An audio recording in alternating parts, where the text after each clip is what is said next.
Well, only the head can change the rest, right? MBS does control the country. He allowed women to drive like that. He could Hmm. end male guardianship like that.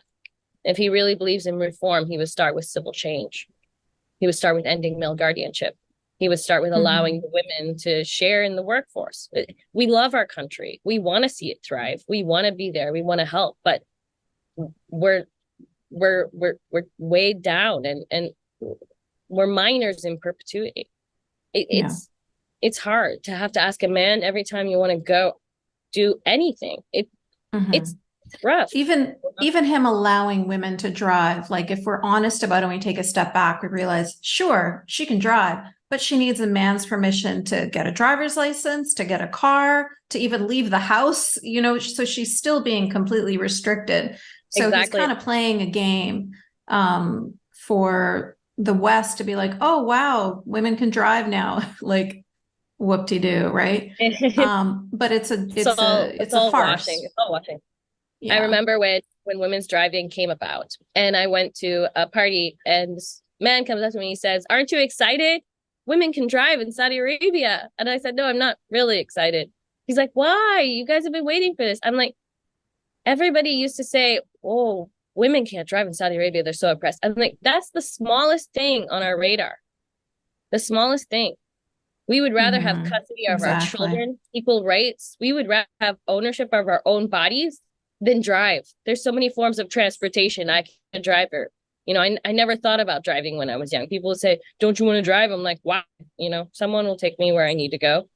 That's the least thing on our radar. The most important thing Hmm. on our radar is having the ability to say no, no, I don't want this anymore. You know, Yeah. it's rough, and the problem is the American media they eat it up. Okay, women can drive. Women are free, free, free, Yeah. free. I'm like, we're Well, it not. was for them. Yeah. Yeah. It's just for them. I mean, yes, we enjoy driving. It was a spectacular day. The best part is it was he made it sound like it was in his gift, but the truth is it was the women drive out that moved him. Yes, Hmm. he locked them all up, and then a few months later he declared women can drive. But it was in his Yeah. gift. It wasn't because they drove out. It wasn't because he was frightened. Oh no, he's not afraid of anything. It was Yeah. because he gifted it to women. So be quiet now. Now you can drive. Go.